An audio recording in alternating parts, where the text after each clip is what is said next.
Muy buenas noches, José Antonio, para ti y todo el equipo de realización del programa. Un saludo para todos los que nos escuchen y nos siguen desde el canal. Quiero agradecer la oportunidad que nos brindas para tratar este tema en la noche de hoy, que es de suma importancia para todo el pueblo de Cuba y para todos los amigos que Cuba tiene en el mundo. El programa tiene lugar 61 años después de la proclama que formalizó el bloqueo económico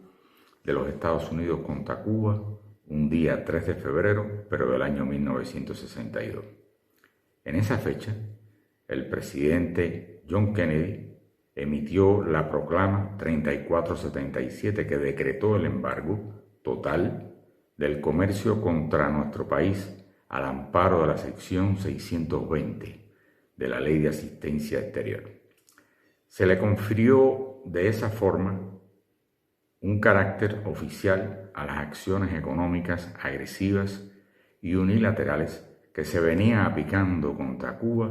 desde el preciso momento del triunfo de la Revolución. La principal justificación que usó entonces el gobierno de los Estados Unidos para aplicar esta medida fue la relación que Cuba tenía con los países socialistas, lo que supuestamente atentaba contra, según ellos y decían, los principios del sistema interamericano y contra toda la seguridad estadounidense y hemisférica. A lo largo de todo este tiempo, los pretextos que ellos han utilizado han variado de una en otra administración, pero en términos prácticos habría que decir que el propósito que ellos han tenido sigue siendo el mismo desde entonces. Se puede situar como la definición más exacta que habla de los objetivos reales de la política de Estados Unidos hacia Cuba a partir del texto del subsecretario de Estado Lester D. Mayori, un día de abril de 1960, que hablaba de provocar el desengaño y el desaliento mediante la insatisfacción económica y la penuria. Quería de esta manera debilitar toda la vida económica del pueblo de Cuba para negarle a sus habitantes el dinero y los suministros necesarios con el fin de reducir salarios y condiciones de vida reales que acentuaran el hambre, que generaran desesperación y que de esta manera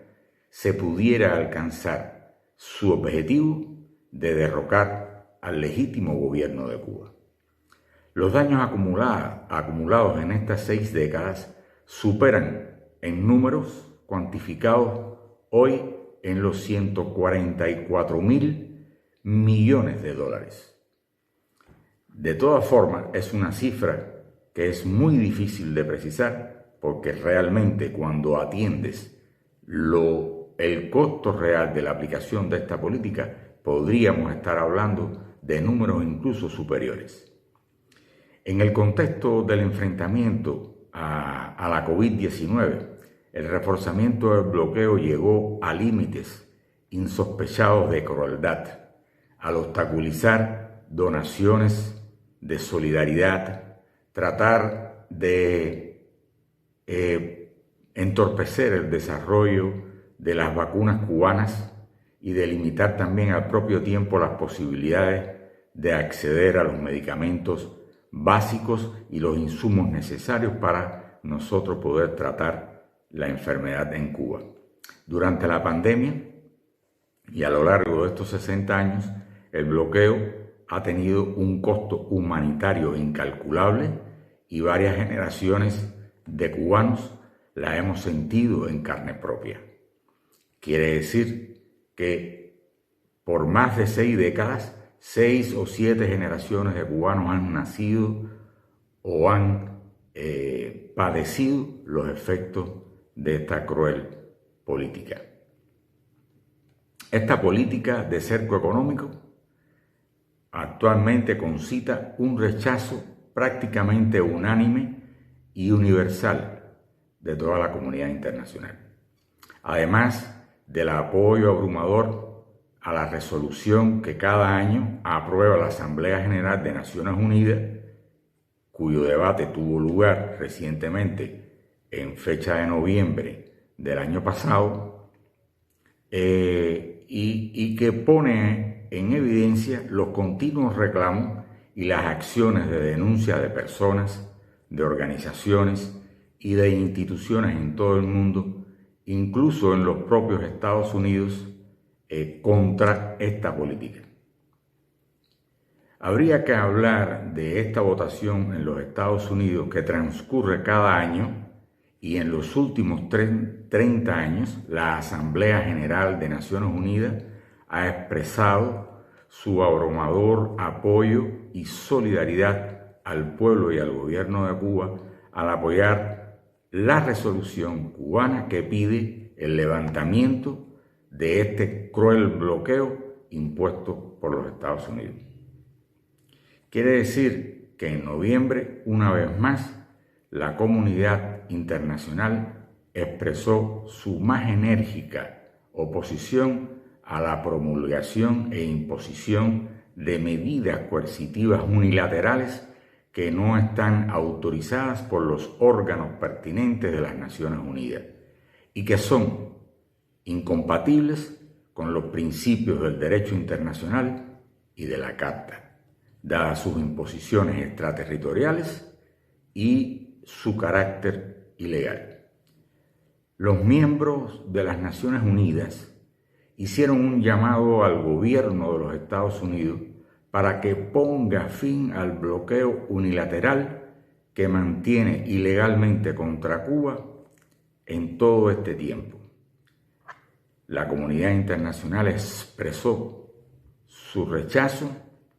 claro a partir del momento de que constituye una violación del derecho internacional y de todas las normas y principios que rigen las relaciones entre Estados. Constituye, asimismo, una violación del derecho de Cuba a relacionarse plenamente con la comunidad internacional. La comunidad internacional entendió que el bloqueo es precisamente un ejemplo de los efectos adversos de las medidas coercitivas unilaterales sobre el bienestar de los pueblos, impidiéndole, entre otros, el pleno disfrute y la realización de sus derechos humanos, incluido el derecho al desarrollo. En los últimos 5 años se ha producido un aumento progresivo y sistemático de la agresividad de la política de Estados Unidos contra Cuba, y todos los estados soberanos que mantienen o intentan establecer relaciones económicas, comerciales y financieras con nuestro país se han visto imposibilitados de tener el mejor desenvolvimiento con nuestro país en estos años. Durante la pasada administración estadounidense se aplicaron más de 243 medidas, de las cuales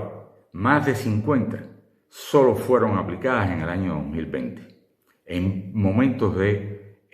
rigor de la pandemia. La mayor parte de estas medidas adicionales siguen hoy estando vigentes con la administración Biden. El daño directo e indirecto infligido por el bloqueo contra Cuba es enorme, como ya habíamos dicho al principio. Afecta a todos los sectores críticos de la economía cubana, incluyendo la salud pública, la nutrición, la agricultura, así como el comercio, la inversión, el turismo y la banca. El sector bancario se ha visto especialmente afectado, eso se sabe, se conoce. Ha continuado la persecución de las transacciones financieras cubanas en jurisdicciones de terceros países. A Cuba se le niega el acceso a los mercados, la ayuda internacional y las instituciones financieras internacionales y las transferencias de tecnología, lo que crea graves obstáculos